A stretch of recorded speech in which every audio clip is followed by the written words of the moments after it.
আসছিলেন সবাইকে সালাম শ্রদ্ধা, এবং বিশেষ করে যারা নতুন কমিটিতে আছেন, যারা এটার দায়িত্বভার গ্রহণ করতে যাচ্ছেন, সবাইকে আমার সালাম ও শুভেচ্ছা।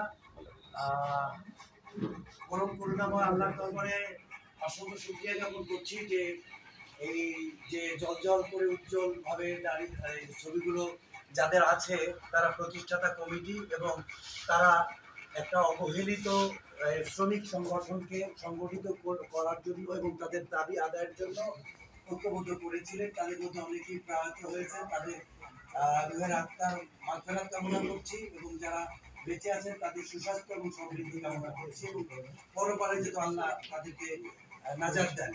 আমি যে কথাটা বলতে চাচ্ছি যে আজকে এই উদ্ভূত পরিস্থিতি যে আমাদের শ্রমিক সংগঠনের ঢাকা জেলা অর্থাৎ ক্যাপিটাল সিটির একটা সংগঠন, যেটাই মেরুদণ্ডহীন ভাবে থাকার কোনোভাবেই যৌক্তিকতা ছিল না, কিন্তু ঘটে গেছে।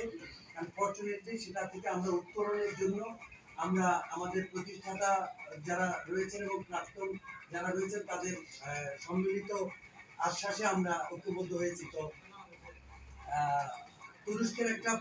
তুরস্কের পার্লামেন্ট চলে 11 জন একটা সাংবিধানিক পরিষদ আছে, যে সরকারি আসুক সেই সাংবিধানিক পরিষদ 11 জন সংবিধানকে পাহারা দেয় যে সংবিধান লঙ্ঘিত হচ্ছে কিনা এবং দেশ সংবিধানের বাইরে পদচ্যুত হচ্ছে কিনা, তো পাহারা দেয়।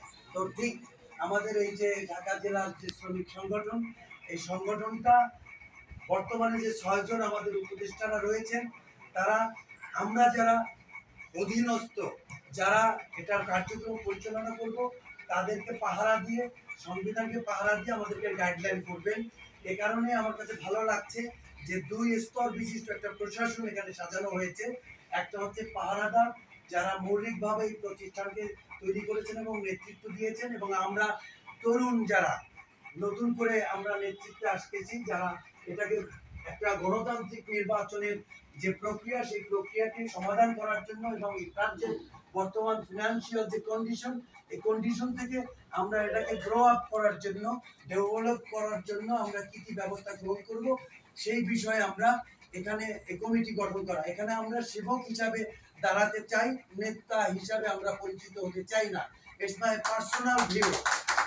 হ্যাঁ, আমরা এখানে সেবক হিসাবে, এটা সেবাদানকারী প্রতিষ্ঠান, এখানে হাজার হাজার শ্রমিক রয়েছে যাদের অনেকের, যেমন এই যে আজকে সকালে একটা ব্রিফ হয়ে গেল, একজন অসহায় পরিবার, যে আমাদের কি নাম যেন, শাহাবুদ্দিন ভাই, তার ফ্যামিলি এসছে, তার চলাচলে এখন তার ছেলেপেলে নিয়ে অসহায়।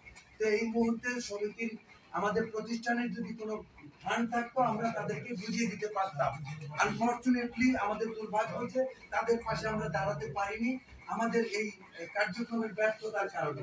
তো এইসব থেকে আমরা উত্তরণের জন্য আমরা সেবক হিসাবে ইনশাআল্লাহ, আপনারা যারা 6 জন রয়েছেন আমাদের অভিভাবক, তাদেরকে প্রকৃত অভিভাবক ভেবেই আমরা আমাদের কর্ম পরিচালনা করব ইনশাআল্লাহ। এই আশ্বাস এবং এই পার্সোনাল আমি এই দিচ্ছি, অঙ্গীকার দিচ্ছি আপনাদের কাছে। সবাইকে ধন্যবাদ, অনেক বেশি কথা বলতে চাইছি। ধন্যবাদ, সুন্দর একটা